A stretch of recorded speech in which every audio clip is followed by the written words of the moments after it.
Hello everyone, welcome to my YouTube channel. हाँ तो guys मैं आज अनामिका अजूबी की स्टोरी 11 लेकर आई हूँ। और कल ना मेरा बिल्कुल भी मन नहीं था स्टोरी कलेक्ट करके लिख करके और फिर यहाँ पर सुनाने के लिए, क्योंकि कल ना मेरी थोड़ी तबीयत सही नहीं थी। तो मुझे कई बार लगता है कि मैं यूट्यूब से एकदम दूर चली जाऊँ और फिर से मैं गुमनाम की ज़िंदगी जीऊँ और मोबाइल को ना लॉकर में रख दूँ। लेकिन मैं ऐसा कर नहीं सकती हूँ, क्योंकि यूट्यूब पर जो भी आ जाए तो फिर वो यहाँ से जा नहीं सकते हैं, क्योंकि यहाँ पर बहुत ज़्यादा स्ट्रगल करने के बाद में फिर यहाँ तक पहुँचते हैं। तो यदि हम चले भी जाते हैं, हम ये सोचते हैं कि नहीं, अब हमसे ये नहीं हो पाएगा, अब हम ये नहीं कर सकते हैं, अब हम थक हार गए हैं, तो हम इस चैनल को छोड़ करके चले जाएं। तो हम जब इस चैनल को छोड़ करके चले जाते हैं, कभी हम वापस आना चाहें और ना भी आए, तो हमको हमेशा के लिए अफसोस रहता है कि हमारी जो लाइफ में एक हमने अचीवमेंट किया था तो हमने उसको छोड़ दिया है। तो इसलिए चाहे हमारी कितनी भी हिम्मत टूटती रहे, तो भी हमको इस हिम्मत को नहीं टूटने देना है। और जो भी यूट्यूब पर आए हैं, यूट्यूब पर जिन्होंने भी अपना चैनल बनाया हुआ है, तो वो हर हाल में इस यूट्यूब के चैनल को जारी रखें। हाँ तो गाइज, अब अनामिका के सेकेंड ईयर के एग्ज़ाम हो चुके थे और अब उसके घर के हालत और भी ज़्यादा ख़राब होते जा रहे थे और आर्थिक रूप से तो वो लोग एकदम ही जीरो पर पहुंच गए थे।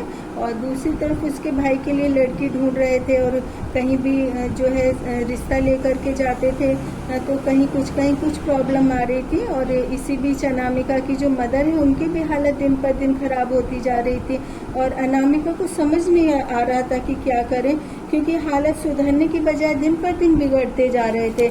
और अब अनामिका भी बहुत बीमार रहने लगी थी और हालातों के आगे वो शायद लड़ ना सकी और उसका मनोबल गिरने लगा और उसको समझ नहीं आ रहा था कि क्या करे। लेकिन फिर भी अनामिका हिम्मत नहीं हारती थी और अपनी मम्मी को खुश रखना और फिर छुप छुप कर रोना शायद उसकी आदत में शामिल हो गया था। और अनामिका को कुछ दिनों में ही इस तरह की ज़िंदगी जीने की आदत हो गई थी और अनामिका की ज़िंदगी में जो कुछ भी हो रहा था उस रास्ते से आगे बढ़ने के लिए वह सोच भी नहीं सकती थी, क्योंकि जो दो परिवारों के द्वारा रिश्ते जोड़े जाते हैं वो भावनात्मक भी होते हैं और सामाजिक भी होते हैं। तो वैसे ही समाज के रीति रिवाजों को मानना और उनको समझना अनामिका के जीवन के सिद्धांतों में शामिल था। लेकिन गाइस, कई बार समाज के सिद्धांत और रीति रिवाज लड़के लड़की को रीति रिवाज में बनने से पहले ही अलग कर देते हैं। और एक तरफ इतनी परेशानी और दूसरी तरफ एक पहेली की तरह अनामिका की ज़िंदगी बनती जा रही थी। और अनामिका ने अपने फादर से साफ शब्दों में कह दिया था कि मुझे अब शादी नहीं करनी है, ना आप मेरे लिए रिश्ता ढूंढिए, तो आप मेरी सरकारी नौकरी लगवा दें। कि अनामिका ने बीए कर लिया था और ट्रेनिंग के बाद उसकी जॉब लग सकती थी। और तभी अनामिका के एक रिलेटिव थे जो कि शहर से दूर रहते थे, तो उन्होंने अनामिका के फादर को पत्र लिखा और उसमें अनामिका के रिश्ते की बात लिखी। और एक लड़का था जो शहर के बाहर ही रह रहा था, तो अनामिका के पिता को इस बात के लिए एग्री कराया।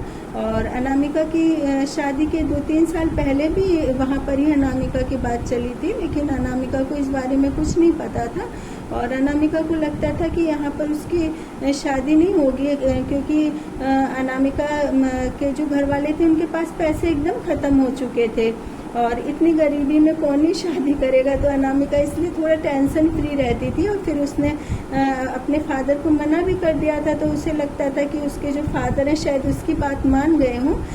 लेकिन एक रोज़ अनामिका के फादर दूसरे शहर में गए और वो अनामिका को बिना बताए वहाँ पर रिश्ता तय करके आ गए। लेकिन फिर भी अनामिका को लगा कि हमारे पास दहेज के लिए पैसे नहीं हैं, तो शायद यहाँ से रिश्ता नहीं होगा। लेकिन वो लोग बिना दहेज के ही शादी के लिए तैयार हो गए और फिर तो अनामिका के लिए सोचने समझने के लिए कुछ ही नहीं बचा था।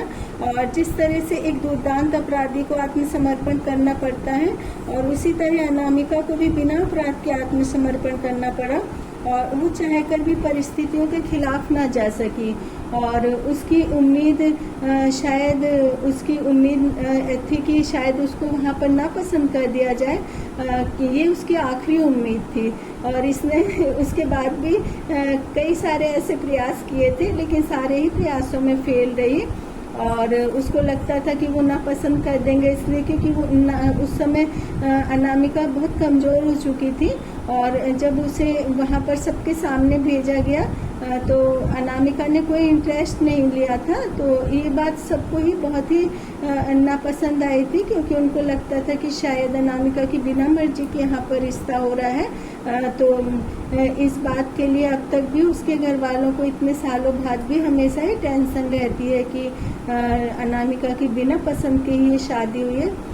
लेकिन जिससे रिश्ता होना था उससे काफ़ी पहले भी उसको, जिससे अनामिका का रिश्ता होना था, तो उसने काफ़ी पहले भी अनामिका को देख रखा था। तो अब तो जब उसने उसको दोबारा से देखा तो वह उसे हर हाल में ही उससे शादी करता। यदि अनामिका नहीं भी चाहती तो भी उसकी शादी उसी घर में ही होती। लेकिन फिर भी अनामिका ने बहुत कोशिश करी, लेकिन यहाँ भी उसकी सारी कोशिशें नाकामयाब रहीं। हाँ, अनामिका का जिस वक्त कॉन्फिडेंस कम हो गया था तो उस वक्त की काफ़ी सारी बातें वो भूल गई थी। उसने बहुत कोशिश करी कि उसको कुछ बातें याद आए, लेकिन उसको कुछ बात याद नहीं आई। और जो उसकी क्लोज फ्रेंड थी उसकी भी शहर से बाहर शादी हो गई थी, और अनामिका भी बहुत कम ही अपने घर पर जा पाती थी। तो वह नहीं पूछ सकी अपने क्लोज फ्रेंड से भी कि मेरे साथ क्या हुआ, मैं सब भूल गई, तो मुझे याद दिला दो। तो हमेशा चाहे हमारे साथ में कितनी भी परेशानी रहे, कितनी भी कष्ट रहे, हमारी ज़िंदगी में कितने उतार चढ़ाव आए ना, तो गाइस हमको कभी भी उदास नहीं रहना चाहिए। क्योंकि हम ये सोचते हैं कि हम उदास रहेंगे, हम अपनी लाइफ को स्पॉइल कर लेंगे, तो इससे हमारा ही नुकसान होगा। लेकिन ऐसा नहीं होता है कि हमारी वजह से कई लोगों को दुख पहुंचता है, कई लोगों को नुकसान होता है, और ना कई सारे लोग अपनी उम्मीदों को खो देते हैं। तो हम हमारे जो लाइफ में दुख और जख्म आते हैं वो हमारे लिए वैसे तो नासूर बन जाते हैं, लेकिन हमको ना उस जीवन में भी आगे बढ़ते रहना चाहिए। क्योंकि समाज की जो बंधी हुई रस्मों के टूटने पर भी हम उनको नहीं तोड़ पाते हैं, लेकिन उसके बाद भी हमको जीना तो हर हाल में होता है। तो चाहे हम जिंदगी को हंस के जिए या फिर रो कर जिए, तो मुझे तो ऐसा लगता है कि हम लोगों को चाहे दुख आए सुख आए, हर हाल में ना हंसते मुस्कुराते हुए जीवन को जीना चाहिए। और आप भी हंसते मुस्कुराते रहिए और मेरी स्टोरी को देखिए, क्योंकि जो मैं स्टोरी सुनाती हूँ, तो ये जो स्टोरी है कई आप ऐसे होंगे कि जिनकी रियल लाइफ से ये मैच करती होगी। तो नेक्स्ट टाइम मैं अनामिका अजूबी की 12 स्टोरी लेकर के आऊँगी, और आप मुझे सब्सक्राइब ज़रूर से कीजिए।